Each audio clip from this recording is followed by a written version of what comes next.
Here we go. Welcome back, Gambler Live for you. Got a lot to discuss from the weekend. You just heard me rant and rave about everything from Augusta. What a weekend it was. As far as the world of golf is concerned, for the Fightins, not so much. We're going to talk a little bit about what took place in St. Louis and how I think they were just set up for failure from the beginning. I'll talk a little bit more about that with our next guest, of course, joining us from the front seat because he's heading down to Citizens Bank Park. Hopefully the weather's going to hold up. I don't know if rain is on the horizon or not. It does feel nice outside. Luke Arcaini as the Phillies welcome in the San Francisco Giants to Citizens Bank Park. First pitch, 6:45 p.m. Taiwan Walker on the mound. Of course, you can read Luke over at crossingbroad.com. Luke, good afternoon. How are we doing today? What's going on? We're doing well. Awesome Masters Sunday yesterday. Getting ready to head over to the stadium. Should be a good series for the Phillies. They got a Giants team who has looked really good so far to start the year. A lot of offense on their side so far. So hopefully the bats get going again early this week. But yeah, we're doing good, Sean. How are you doing? Doing all right, man. Doing all right. Would have been nice if I had a Rory 7-1 ticket, which I said I thought he could win. Instead, I did not. I didn't really wager. Yeah, didn't really wager a lot this weekend when it came to Augusta. I was on the move, had a lot going on Saturday. Yesterday, had a baby shower, had to get up to Scranton for it. But I had a Lowry ticket. He played well. His dream came to an end. He struggled down the stretch. But man, it starts and ends with Rory because what a tournament it was. But we'll get to the Masters to close up. I promise you on that because I know you got a lot to discuss. But let's talk about the Phillies here, as we just brought up, taking on the San Francisco Giants tonight. Giants coming in with 11-4 record. Phillies now 9-6 on the season. I just want to say that I thought again, all teams are going to deal with this throughout the course of a season. It's 162. Major League Baseball has to get these games in, whether you like it or not. It was just a rough situation for the Phillies to lose the way that they did in Atlanta on Thursday night, to have the game go till 1 a.m., whatever it was, hop a flight, then go to St. Louis and play. Of course, the under was the play in that one. They lose 2-0 on Friday. Saturday, was an interesting because I was hopeful that was going to be a night game. It caught my attention, though. Quick turnaround there. You would think all right, they lose the game, they can get back, relax a little bit.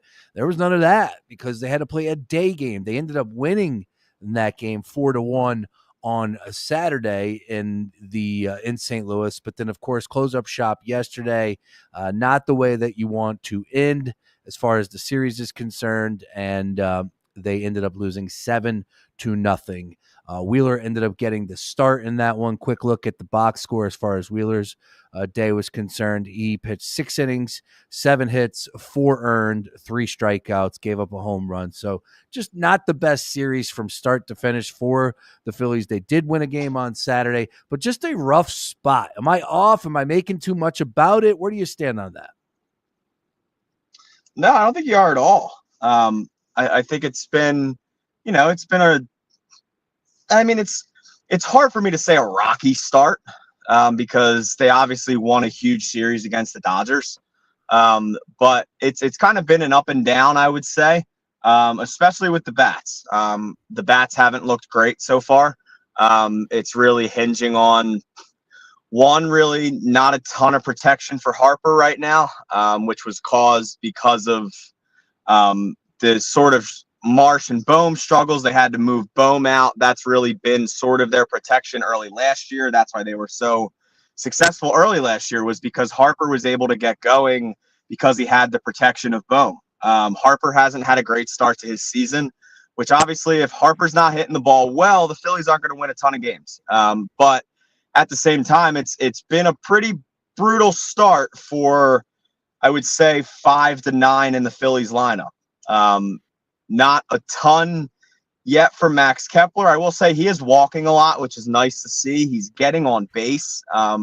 Just not really the pop yet. I'm not worried about Max Kepler. I think he'll be fine. But I mean, I think the players you have to worry about right now are Marsh and Bohm. And I know we talked about this, I think Friday.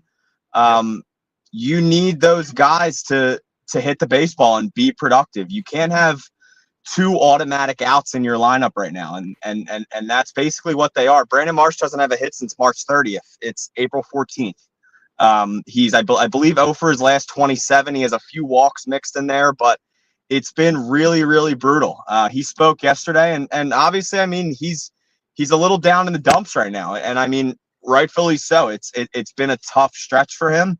I don't think Brandon Marsh has ever been some, premier player. But he's been a guy that's been able to get some nice clutch hits, work some singles, find some gaps. He can't get a ball out of the outfield right now. So it's been a rough start for him. He has 37 at bats. He's already up to 14 strikeouts. I believe he leads the team in strikeouts. That's a guy who is not good enough to lead your team in strikeouts. I know we sort of mentioned that last week, that if Brandon Marsh was a guy who hits 300 and hits 35 homers a year, then yeah, he has the wiggle room to strike out more. But that's not who he is. He's not a guy that can strike out 156 times like he did last year in 130 games. So he needs to get going. But I'm not worried. And listen, man, it's April 14th. There is May, June, July, August, September, and then playoff baseball. There's over 5-6 months of baseball left. It is very early, but yeah, definitely not a good series at all for the offense. No, Saturday was a good day. Of course, the only game that they lost. They only got 3 hits yesterday. Harper, Sosa, Real Muto were the only ones to deliver a base hit yesterday. Ugly zeros all across the lineup. And the Stott experiment, it just, you would like to believe that would work out. And again, 2 games, is that enough? No, but you had to change it up and try something different there to get that going. I actually liked it. I liked the fact that Topper was being a little aggressive with changing it up. Yeah. I also like putting the pressure. When you look at that lineup that they put out there on Friday, and for those that don't know, Stott was the leadoff, and it's like I think he's had 2 hits since he was put in that spot. He didn't bat in that position yesterday. I think he had the day off yesterday, but he was, as far as 0 for 4 on Friday night to lead off there. Turner goes second, Harper third, Schwarber fourth, Castellanos 5, then Kepler 6. And then the pressure is there on 7, 8, 9. That's the pressure. So I thought like that would deliver, for those guys. I thought that would be better for guys like Bowman, Marsh. Like, all right, you know what, man? You guys are on an island by yourself. Instead, they went 0 for 5 on the Friday night game, and then come back on Saturday in the game that the Phillies were able to lose. And there was some change in there. Bohm was the only one that was left in there. Let's see here. Yeah, because Bohm. So then he dropped him back to 8, 9. So Bohm was able to get a hit. He went 1 for 4, and then Brandon Marsh 0 for 2 in the 9 spot as far as in that game too there. So it's just, he's trying new things, trying to figure this out as far as Topper is concerned. But these guys got to go out there and they got to produce. And, you're getting it from some players, but I totally agree with you as far as the struggles with Bohm and Marsh. That's what everybody is paying attention to at this point in time. And we discussed it at length on Friday. There's not a lot of whole lot of change that they can do. There's not a lot of replacements that are out there. So these guys are going to get the time. Alec Bohm is the starting third baseman for this team. He played in 143 plus games last year. Back-to-back seasons. I'd be shocked if he doesn't reach that number again this year. But if he continues to struggle the way he is, I don't know if he will. And then Marsh, who knows what they could do out there in the outfield. Maybe they got to try and do something, as you said, no hits in the month of April. That is just ugly. But they're back home. Do you feel like something could change with the fact that they're back home here after that quick road trip out to Atlanta and, of course, St. Louis? I mean, yeah, absolutely. They're back home against a Giants team, one who I would say is hitting the ball a lot better than pitching the ball. The Phillies are 5-1 at home this year. They've played very well this year at home so far. They always play usually very well at home. The offensive production is usually a lot higher at home than it is on the road. That's just kind of been the sort of trends. So, yeah, I mean, I do like them in the series, but the bottom line is it's three real sort of positions right now that are killing them. Center field, left field, third base. And I mean, this is from Bob Wankel of Crossing Broad. Here's where the Phillies have gotten this season. Center field, based on the league average, they are 28th in batting average, 28th in slugging percentage, 27th in OPS. The left field position, they're 27th in batting average, 25th in slugging percentage, and 24th in OPS. Third base, they're 26th in batting average, 30th in slugging percentage, and 30th in OPS. Alec Boehm has the worst OPS in all of baseball off of qualified hitters right now. So when you go from a team last year a guy that started in the All-Star game at the position to now being basically the worst qualified hitter in baseball based off the first 3 weeks of the season, it's going to hurt your team, obviously. But listen, it's early once again. I'm not throwing in some crazy towel. I don't think they need to cut both guys today. No. But the bottom line is they need to get out of their slump because the Phillies need to win some ball games. And I think they have a nice chance to do that this week, especially this weekend. Obviously, if you can take a minimum 2 games from the Giants, hopefully 3 ideally, Marlins this week at home, that should be a nice series for them to get back in the win column a lot. But obviously, we're looking towards tonight. Walker, like you said, should hopefully be a win tonight for the Phillies. Yeah, well, let's talk a little bit about Taijuan Walker, and things have changed. Last year was just Walker's on the mound. Well, I'm expecting him to pitch to a loss, and no, it was actually like the low hang. Could he get the 5 innings? Don't ruin the bullpen. Can he just get to 5 innings? But that's a little bit changed so far this year. Just recently tossed 4 2/3 against Atlanta on Wednesday. Nice job there. And then the previous game, as I'm trying to pull up his numbers here, but Walker has actually looked like a pretty darn good pitcher this year. Do we feel like there's going to be continued change with him, or is this fool's gold and eventually, the rug's going to be pulled out from underneath us here? Yeah. I mean, listen, I think going into the first start, I was down there for the first start, and I don't think there was a lot of hope. He ran out to boos and he left to a standing ovation. I didn't think there was a lot of hope for him in Atlanta, I believe is who he pitched against, and he pitched really well. So I think it's hard to just sit there and say the regression is going to start because I don't think anyone sort of knows if that's the case or not. He's looked really well. The velocity's way up from what it was last year, which is really, really good to see. Obviously, last year he just wasn't throwing the ball hard. If your fastball's coming in around 88 miles an hour and you don't have any movement on your splitter, I mean, you're bound to get knocked around. And I mean, that's what happened all year last year. But his velocity is up around 93, 94. The splitter looks really, really good this year. So yeah, I mean, there's no signs right now to saying that the regression will come soon, or maybe just like a sort of have him back down to earth kind of thing. I will say that this Giants lineup has been hitting the ball very well. They won another series this weekend against the Yankees.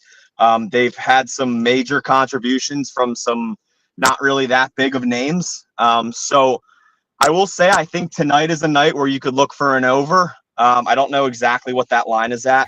I think tonight could be a little bit of a scoring game. But listen, man, if Walker can continue to hang in there, maybe until Ranger gets back. And listen, I mean, if he continues to shine, then obviously I think that this is Ranger's job. But that will be a good problem for the Phillies if Ranger comes back and it's a hard decision to move Walker out of the rotation. All right, we got Luke Arcaini. He's in the front seat. He's heading down to Citizens Bank Park. That number right now is Phillies minus 118. 9 is your total. 9 is your total in tonight's game. 6:45 first pitch full throttle, all things Major League Baseball, of course, on the card this afternoon and evening here over on DraftKings Sportsbook. A lot of great games to look at. And, of course, just a brand new start to the week as far as the world of Major League Baseball is concerned. Now, staying with the Giants, is there a hitter that we need to be looking out for more than most? Because the Giants are a surprise story. And I don't really recall too many people out there that were saying, the Giants are going to be a team that could potentially win the division. Now, no one's saying that because they're 11-4. And as I said, it's April 14th, but they are playing well. And you got to give them all the credit in the world because there was zero expectations. So they're off to a great start. As far as Jung-Hoo Lee, he homered twice in the game against the Yankees. Is there anybody else that really jumps off the page that, of course, we need to be paying attention to, and more so the Phillies pitching needs to pay attention to here? Yeah, so I mean, there's a few guys right now that are hitting the ball really well. Wilmer Flores is hitting the ball well. He leads the team in RBIs. He's got 19 RBIs. He is tied with Schwarber and a few others for the lead in the league in home runs, which is definitely the shock of one of the guys at the top of the home run list right now. I did not think I'd see Wilmer Flores' name up there 3 weeks into the season. Obviously, like you said, Jung-Hoo Lee, Mike Yastrzemski looks really good right now. He's been out in right field a bunch. Heliot Ramos has looked good-ish so far. They just have a good amount of guys that just have been contributing. It hasn't really been one superstar. Obviously, yesterday was a huge day for Jung-Hoo Lee. But they've just had a lot of guys that are really contributing. And at the same time, they're not getting anything from Lamonte Wade Jr. They're not getting anything from Matt Chapman right now. And they're not getting anything from their new biggest signing in franchise history, Willy Adames. So they have some room to continue to make this offense even better. I still think this Giants team is maybe on a bit of just a high right now to start the year. I don't see them being a team that finishes with 90, 95 wins. I think they'll probably finish over 500, but especially in a league like the National League, I think their pitching will probably flatten out. Eventually, once you get into the summer, it's hard for these middle of the pack rotations with a team that doesn't have a lot of depth to really stay sort of healthy. I mean, they're getting not really much from Jordan Hicks. Robbie Ray's looked pretty good. Lord knows what you're going to get from Justin Verlander. He's like 80 years old at this point. But yeah, so I mean, it's tough. I think they're a team that'll probably flatten out eventually. But as far as the first 3 weeks of the season, I think I saw them number one in the power rankings this morning. They've been playing really well so far. So it should be a nice little sort of early week sort of matchup for the Phillies. All right. Yeah, and again, a lot to discuss as far as baseball is concerned from the weekend, specifically the Dodgers losing 2 of 3 to the Cubs and getting smashed over the weekend, 16-0. 16-0. Yeah, it was interesting. Now, again, I know the Braves had some spots the Dodgers had some spots last year where they didn't produce, but I never got a feeling like, it's not going to work out for them last year. This year, I don't know. I'm getting a little bit different vibe. Again, it's April, but we'll see how this one plays out. But I don't know if they're exactly the most Teflon team that we wanted to make them out to be. It was lock, stock, and barrel. They were winning the division. This team is going to the World Series, and everybody else is playing for second, especially in the National League. They are flawed defensively. They're dealing with some injuries right now. We'll see what happens throughout the course of 162. Will bigger names get hurt? I don't know. But at this point in time, they're 11-6, and they don't win their own. They're not even leading their own division. I don't even think they're in second. I think they're in third. I think the Padres are in second. I think they are. Yep.